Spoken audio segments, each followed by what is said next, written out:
অতীতে হিন্দু জমিদারের প্রভাবে যেখানে গরু কোরবানি প্রায় নিষিদ্ধ ছিল, আজ সেখানেই পবিত্র ঈদ উপলক্ষে কোরবানি দেওয়া হচ্ছে কয়েক হাজার গরু।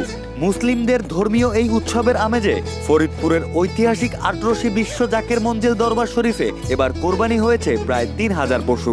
আমরা বর্তমানে আছি ফরিদপুরের পাক দরবার আটরশি দরবার শরীফে, যেখানে একসময় কোরবানি নিষিদ্ধ ছিল। সেই এলাকায় আধ্যাত্মিক অন্যতম পীর হযরতে খাজা বাবা ফরিদপুরি কুদ্দিসা সিররুল আজিজ এখানে আসছিলেন। তিনি দেখলেন ঈদের দিন কোনো ঈদ নেই, নামাজ নাই, মাত্র ৩ জন ভক্ত নিয়ে উনি ঈদের জামাত শুরু করেছিলেন। দোয়া করেছিলেন যেন এই আটরশি দরবারেই সবচেয়ে বড় ঈদ অনুষ্ঠান হয়। ওনার দোয়ার বরকতে আজ আমরা দেখতে পাচ্ছি 10, 11, 12 জিলহজ 3 দিন পুরো দমে ঈদের আমেজ নিয়ে শত শত পশু আল্লাহ রাস্তায় কোরবানি হচ্ছে। ঈদের মূল উদ্দেশ্য হচ্ছে এই কোরবানির মাধ্যমে প্রমাণ করা যে দুনিয়ার যত সম্পর্ক আছে সকল সম্পর্কের ঊর্ধ্বে হচ্ছে আল্লাহর সম্পর্ক।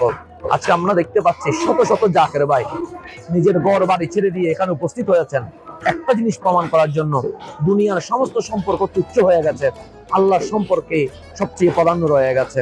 তাই এই ঈদের আমেজ দেখে সত্যি আমরা মুগ্ধ হয়েছি।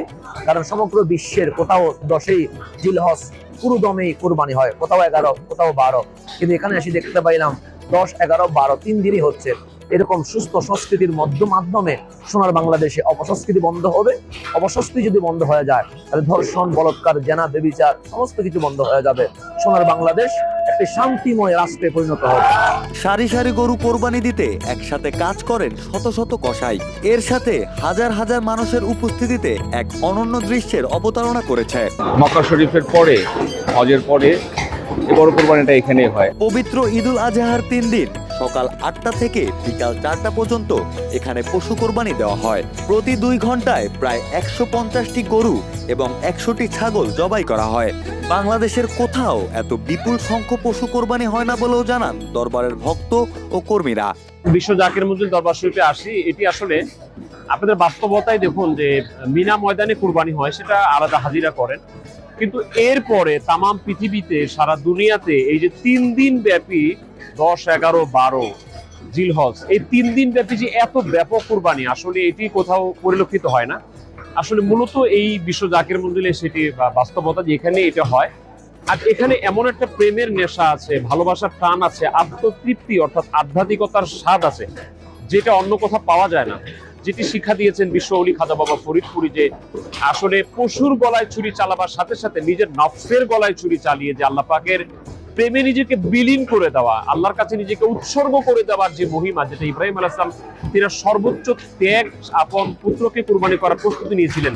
তো সেভাবে আমার ইচ্ছাটাকে বিলীন করার যে শিক্ষা শুধু ঈদুল আজহাতেই নয়, সারা বছরই তিনি সেই শিক্ষাটাই দেন। এজন্য এখানে আসলেই মনে একটা শান্তি লাগে, ভালো লাগে।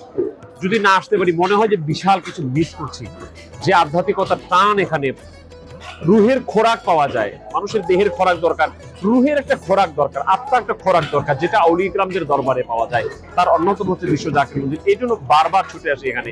যারা আসেননি আমরা সকলকে আসার আহ্বান জানাচ্ছি। যদিও এই দাবির সপক্ষে কোনো স্বাধীন আন্তর্জাতিক পরিসংখ্যান পাওয়া যায়নি, তবুও ভক্তদের বিশ্বাস আটরশির এই কোরবানির আয়োজন বিশ্বের অন্যতম বৃহৎ কোরবানির আয়োজনের তালিকায় রয়েছে। এত বড় আয়োজন সফল করতে কাজ করেন শত শত খাদেম, কসাই ও স্বেচ্ছাসেবক। কারো হাতে দা, কারো হাতে মাংস বন্টনের দায়িত্ব, আবার কেউ ব্যস্ত শৃঙ্খলা রক্ষায়।